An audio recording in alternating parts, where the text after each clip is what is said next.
찬양하시겠습니다. 204장 주의 말씀 듣고서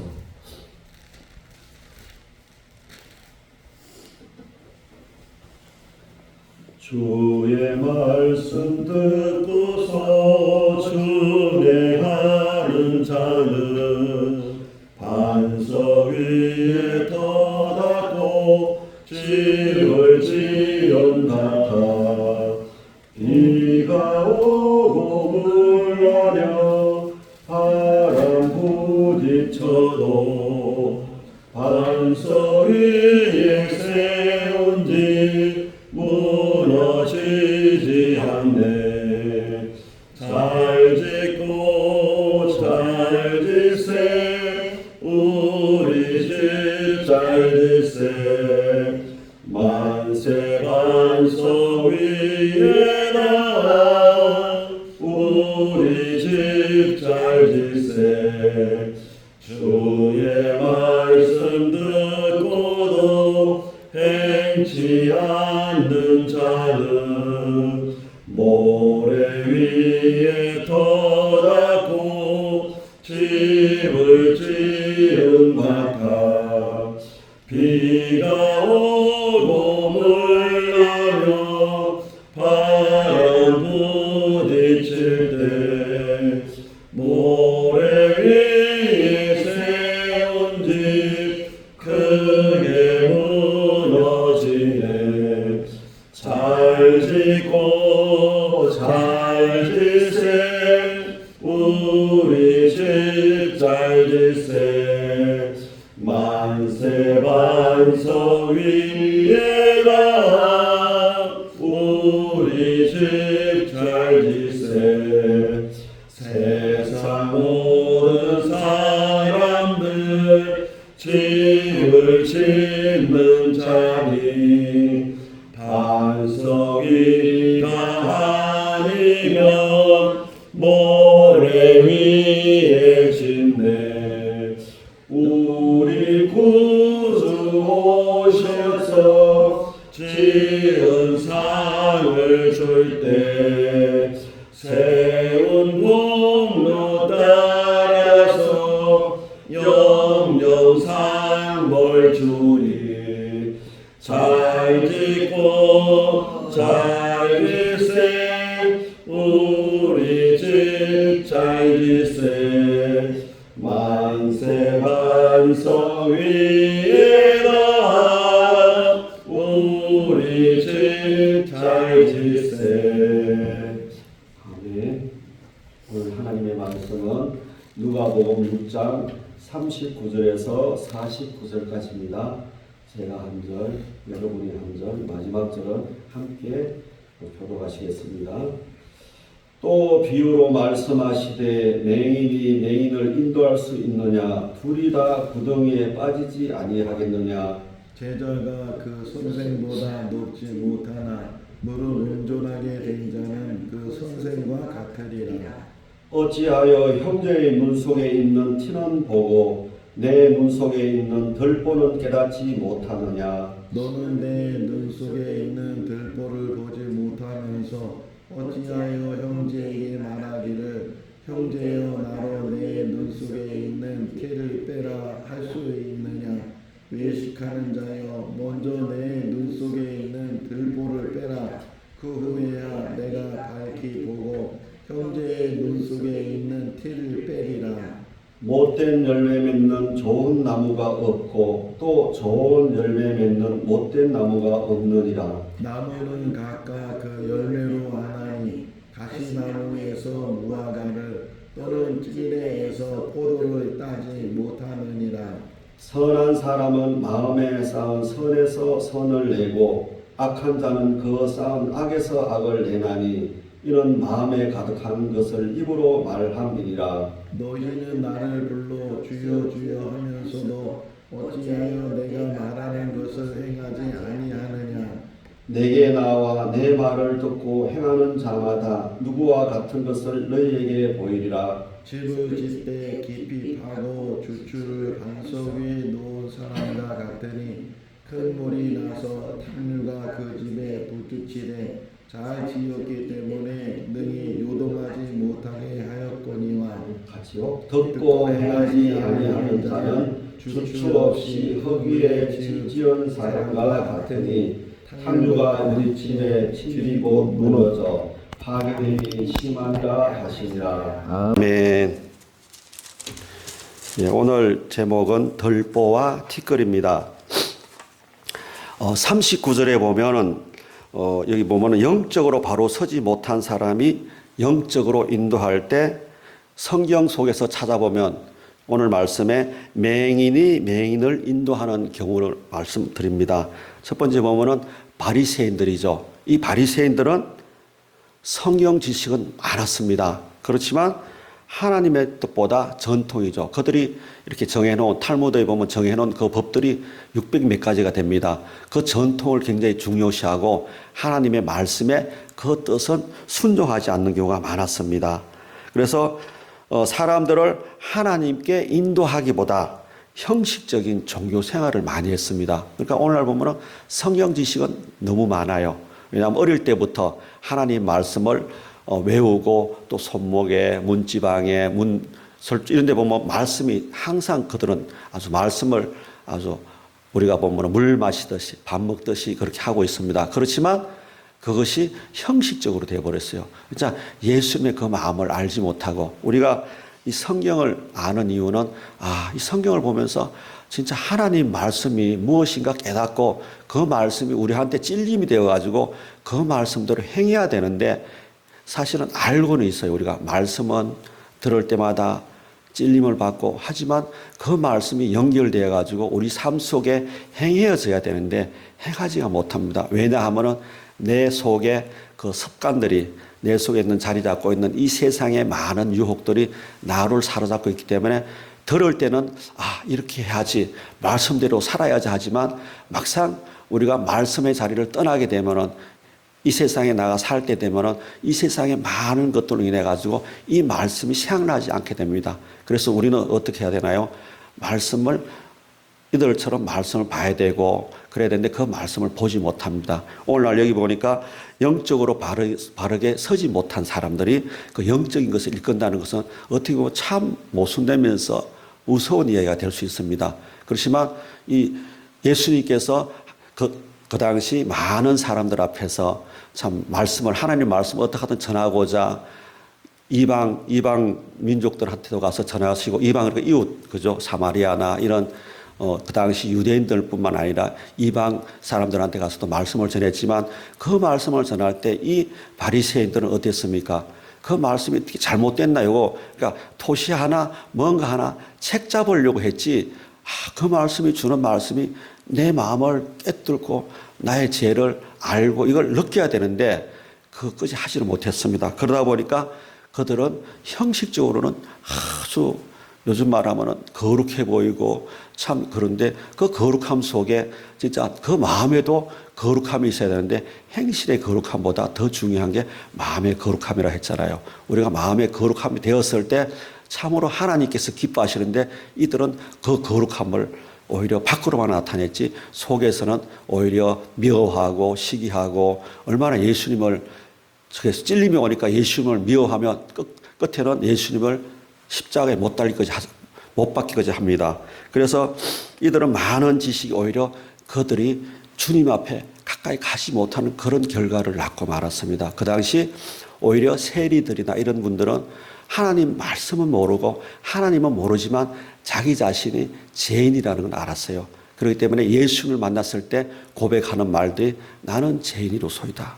이렇게 말씀한 것처럼 오늘 우리가 예배 드리는 모든 이 자리에서도 우리는 내가 죄인입니다. 나는 아무것도 모릅니다. 이런 마음으로 하나님 말씀을 받아들였을 때 그 말씀이 우리 안에서 역사할 줄로 믿습니다. 그리고 또 보니까요. 엘리 제사장의 두 아들이 있습니다. 비느하스와 홈리인데 이들은 엘리 제사장은 나이가 많아서 이제 90이 넘어서 돌아가셨지만 그런데 엘리 제사장은 초기에는 모르지만 나이가 먹으면서 영적으로 굉장히 둔해졌어요.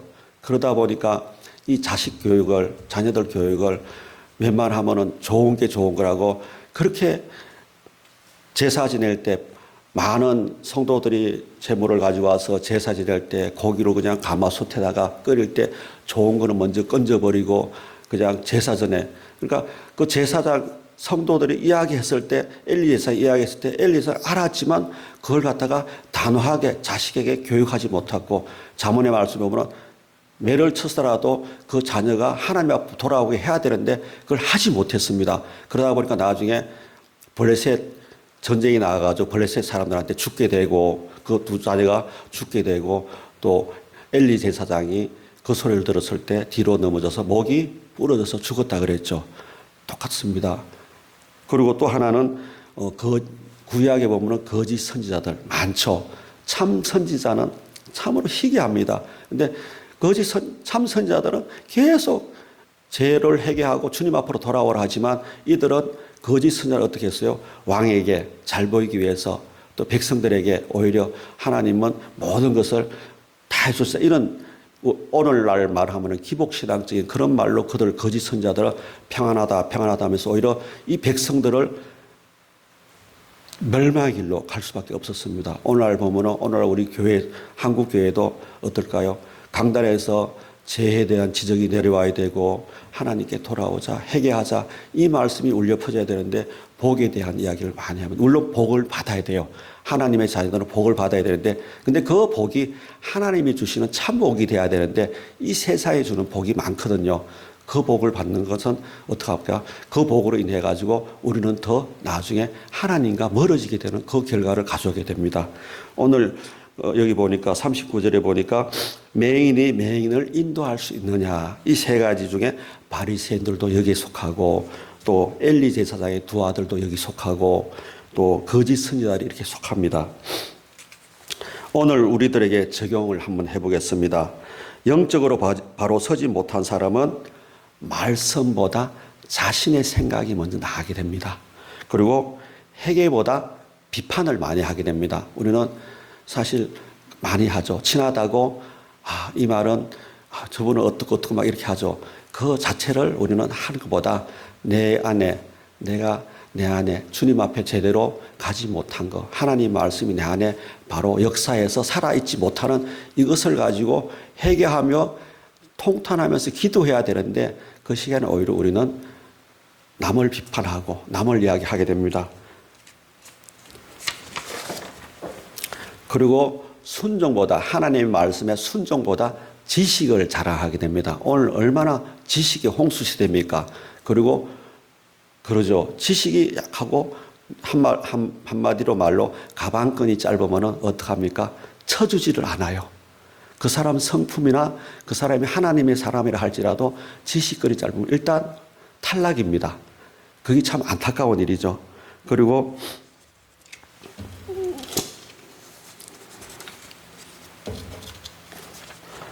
하나님께 또 우리가 인도하기보다 자신을 따르게 합니다. 이 자신을 따르게 한다는 게 자신이 하나님 앞에 바로 섰다는 이런 마음으로 하나님 말씀보다도 사람 위주로 이렇게 많이 하게 됩니다.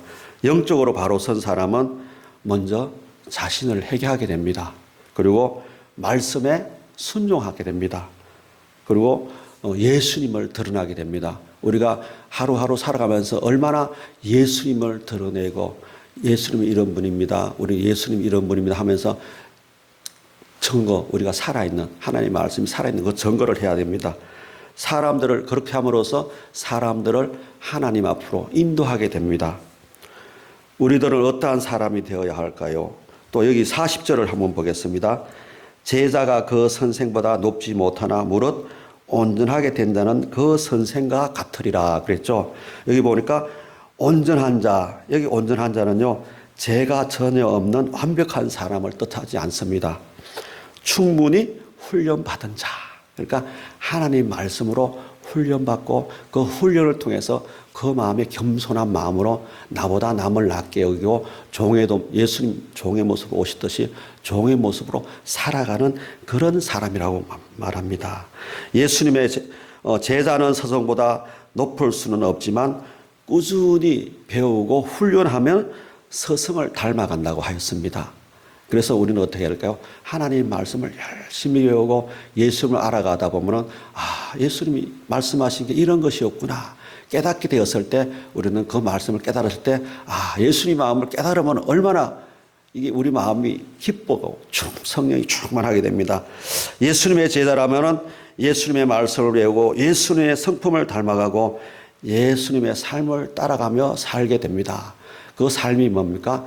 바로 우리는 예수님께서 십자가를 지시고 하듯 우리도 그 뒤를 따라 나의 십자가를 지고 예수님을 따라가야 됩니다.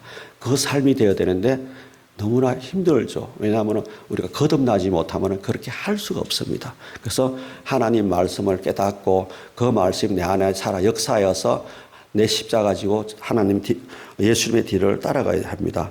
그래서 참된 제자는 예수님을 배우고 훈련받아서 점점 예수님을 닮아가는 사람이 되어야 됩니다. 또 우리 41절에 보니까요. 너는 내 눈 속에 있는 들보를 보지 못하면서 어찌하여 형제에게 말하기를 형제여 나로 내 눈 속에 있는 티를 빼게 하라 할 수 있느냐. 외식하는 자여 먼저 내 눈 속에서 들보를 빼라.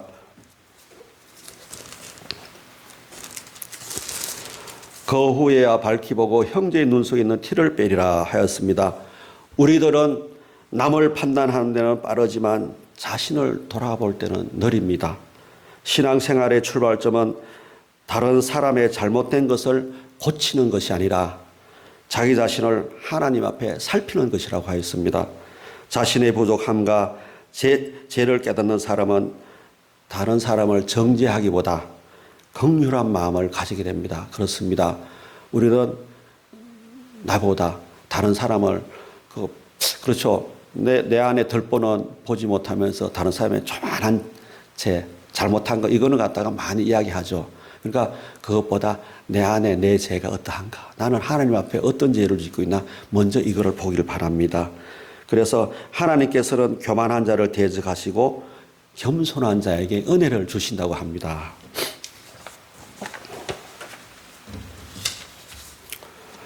우리들은 다른 사람의 실수와 허물을 쉽게 지적하고 있지는 않나요? 우리는 심령 안에 죄와 연약함을 외면하고 있지 않을까요? 또 말씀과 성령의 빛 앞에서 우리들을 점검하고 있는지 그게 굉장히 중요합니다. 자신의 죄를 깊이 깨달은 사람일수록 다른 사람을 정죄하지 않고 사랑과 긍휼을 베푼다고 합니다. 하나님께서는 먼저 우리 자신의 눈을 열어 보기를 원하십니다. 맞습니다. 우리의 눈이 열려야 됩니다. 우리의 영안이 열렸을 때 주님을 바라보게 되고 저 하늘나라 보호자에서 예수님께서 빌립이 진짜 순교할 때 그 많은 사람들에게 돌을 맞으면서 순교할 때 예수님께서 일어나서 보는 것처럼 그렇죠. 오늘날 많은 선교사들 아랍 지역이나 세계 속에 나가 있는 선교사들 그 선교사들이 말씀 가지고 담대히 전했을 때 그들은 죽음도 무섭지 않고 왜냐하면은 예수님을 하늘나라에 계시는 예수님을 바라보면서 봤기 때문에 그들은 할 수 있습니다. 그들은 그 마음속에 성령이 충만하였기 때문에 그 순교도 죽음의 자리에도 두려워하지 않았던 것처럼 오늘 이 땅에 그러한 분들이 얼마나 많이 있을까요? 우리가 한번 생각해 보게 됩니다. 나는 그러한 자리에 많이 온다면 갈 수 있을까?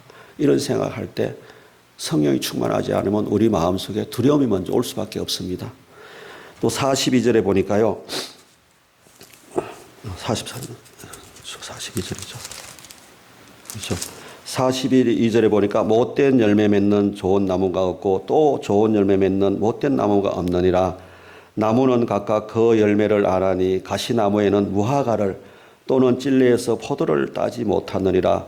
선한 사람은 마음에 쌓은 선에서 선을 내고 악한 자는 그 쌓은 악에서 악을 내나니 이는 마음에 가득한 것으로 입으로 말함이라 하였습니다. 예수님께서는 자신의 죄는 보지 못하면서 다른 사람의 허물만 지적하는 태도를 외식이라고 말씀하셨습니다. 그래서 예수님께서 그랬죠. 바리새인들 보고 외식하는 자여 그랬죠. 그래서 외식은 겉으로는 아까도 말씀드렸지만 경건해 보이지만 실제로는 자신의 상태를 알지 못한다고 하였습니다. 다른 사람을 비판하기 전에 먼저 자신의 죄와 부족함을 하나님 앞에 회개해야 합니다. 자기 생활 없는 비판은 남에게 상처를 주지만 회개를 경험한 사람의 겉면은 사람을 살린다고 합니다. 예수님은 형제의 죄를 영원히 내버려 두고 하신 것은 아닙니다. 먼저 자신의 들보를 제거한 후에 겸손한 마음으로 형제를 도우라고 합니다. 즉 정죄가 아니라 회복을 위한 겉면이어야 합니다. 또 나는 정죄하는 사람입니까? 회복하는 사람입니까? 우리 마음속에 울림이 있길 바랍니다. 변화되지 않는 마음에서는 하나님이 기뻐하시는 열매가 될 수가 없습니다. 인간의 노력만으로는 한계가 있습니다. 예수님 안에 거하고 성령님의 인도하심을 믿을 때 우리는 좋은 열매를 맺을 수 있습니다. 나는 겉모습만 꾸미는데 힘쓰는가? 아니면 마음의 변화를 원하는가? 열매는 하루아침에 맺혀지지 않습니다. 말씀과 기도, 순종의 삶 속에서 하나님께서 아름다운 열매를 맺는다고 합니다. 그렇습니다. 우리는 말보다 하나님 말씀에 순종의 자리로 나가야 됩니다. 말은 마음의 거울이라고 또 하였습니다. 예수님은 마음에 가득한 것을 입으로 오늘 말한다고 하였습니다. 감사가 가득하면 감사가 나오고 불평이 하면 우리 마음속에 불평이 나옵니다. 그리고 우리 마음속에 참 중요한 게요. 그 예수님의 사랑이 우리 마음에 와야 됩니다.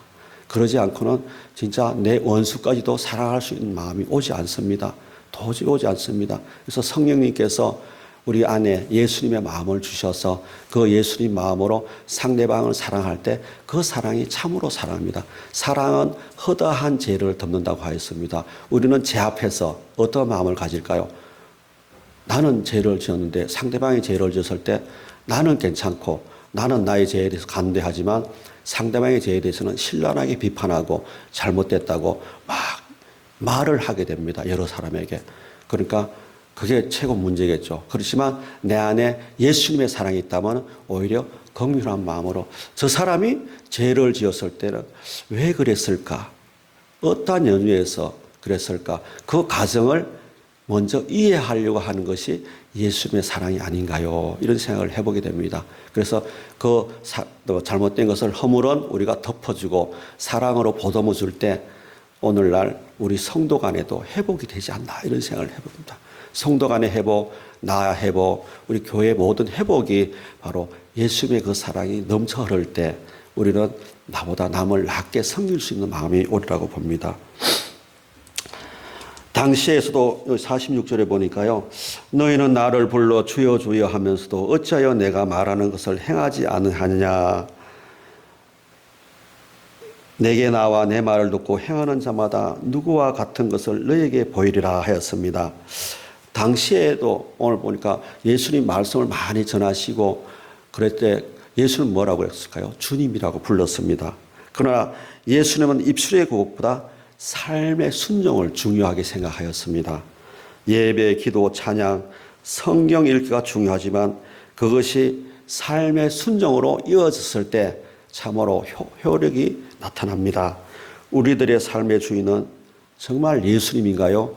정말 예수님인다면 우리는 예수님의 그 말씀대로 행하며 살아가야 됩니다. 하지만 우리의 주인이 내가 되면은 예수님의 말씀이 들어오지가 않게 됩니다. 그래서 우리는 내 안에 내 주인이 예수님으로 이게 탈바꿈이 되어야 되는데 그러려면 우리가 성령을 받아서 회개하고 성령을 받아서 그 성령님이 인도하시는 그 삶, 예수님이 내가 마음을 열고 할 때 예수님이 들어오셔서 나와 동거하고 그래서 내가 너 안에 너가 내 안에 이렇게 있듯이 우리가 그랬을 때 우리는 이 땅에 살아갈 때 진짜 행복한 사람이에요. 그 사람이 최고로 행복한 사람이랍니다. 예수님과 동행하는데 뭐가 두렵겠습니까? 예수님이 내 안에 있는데 내가 구하는 것마다 예수님은 필요한 것마다 주시고 또 모든 위험에서도 건져주시는 예수님인데 그 예수님을 우리가 모시고 산다면 이 세상에 어떠한 세상의 모든 것을 준다 해도 그보다 더 중요한 게 없겠죠. 그래서 여기 보니까 48절에 보니까요. 집을 짓되 깊이 파고 주추를 반석 위에 놓은 사람과 같으니 큰 물이 나서 탕류가 그 집에 부딪히되 잘 지었기 때문에 능히 요동하지 못하게 하였거니 여기서 보니까 깊이 파고 요 말씀이요. 집을 지을 때 가장 중요한 것이 기초라고 합니다. 기초가 튼튼하게 세워지지 않으면 나무도 뿌리가 깊숙이 내리지 못하면 아주 태풍이 오거나 폭풍이 올 때는 그 나무채 뿌리가 뽑히듯이 똑같습니다. 그러니까 여기 보니까 반석 위에 지은 집이라 그랬죠. 반석은 무엇일까요? 하나님의 말씀입니다. 하나님 말씀 위에 우리가 뿌리를 내리고 깊이 들어갔을 때 그 말씀이 우리를 온전히 견고하게 세워져서 우리는 어떠한 요동 속에서도 흔들리지 않는 그러한 믿음으로 살아갈 수가 있습니다. 그래서 집을 지을 때 가장 중요한 것은 건물이 아니라 보이지 않는 기초입니다. 깊이 판다는 것은 사실 그렇게 되기 위해서는 많은 수고와 인내와 또 어떻게 될까요? 가야 될 자리 가지 말아야 될지 우리는 그것을 굉장히 이렇게 무시할 때가 있는데요. 가야 할 자리, 가지 말아야 할 자리가 있습니다. 내가 갔다 와서 영적으로 내 마음이 공고하고 힘든 자리는 가면은 안 됩니다. 그래서 우리가 그러죠. 만약에 장례식장이 있고 결혼식장이 있다면 어떡할까요? 결혼식장보다 장례식장을 가라 그러죠. 왜냐하면 삶의 그것을 다시 그분을 통해서 나를 돌아볼 수 있고 내가 또 앞으로 살아갈 데 있어서 어떻게 살아가야 되는가 이것을 보여주기 때문에 굉장히 중요하다고 합니다.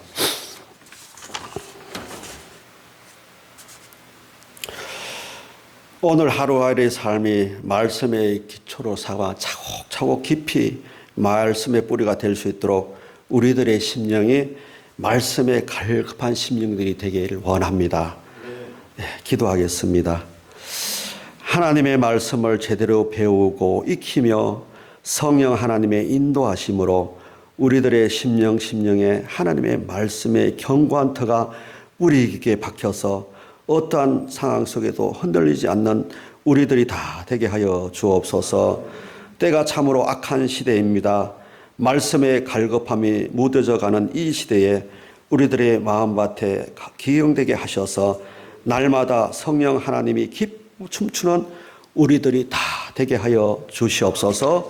감사를 드리며 예수님의 이름으로 기도드립니다. 아멘. 우리 449장 찬양 드리겠습니다.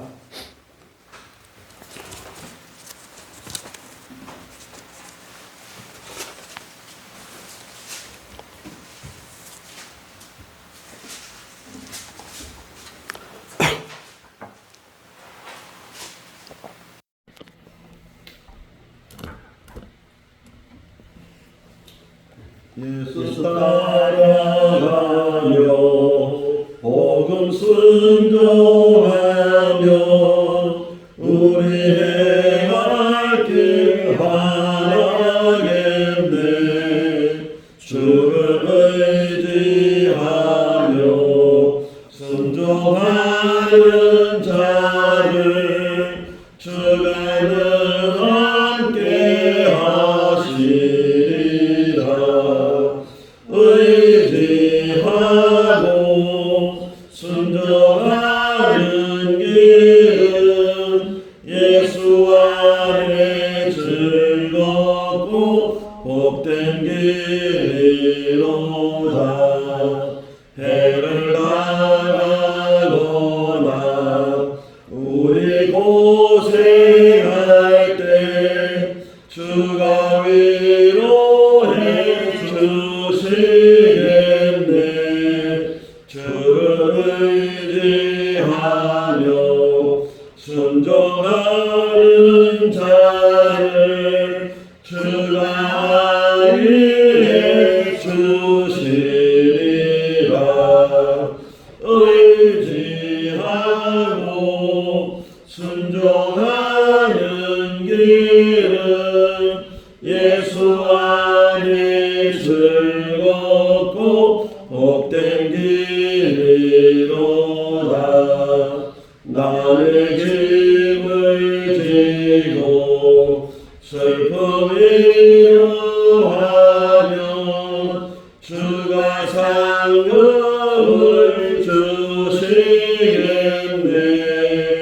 주를 의지하며 순종하는 자를 항상 복내려 주시리라.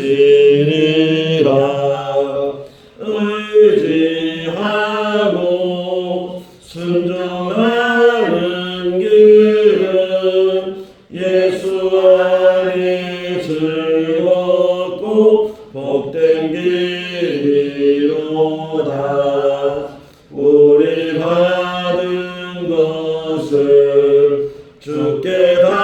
받으리며 우리 기쁨이 넘치겠네. 주를 의지하며 순종하는 자를 은혜 풍성케 하시리라. 의지하고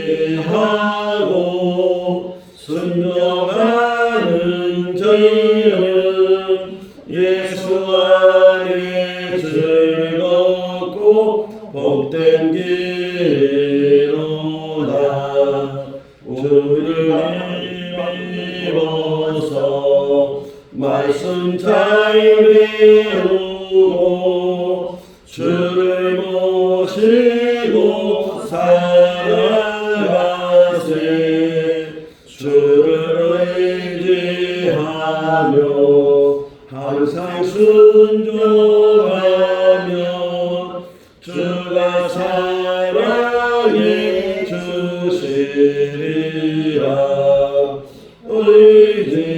의지하고 순종하는 길은 예수 안에 즐겁고 복된 길이로다.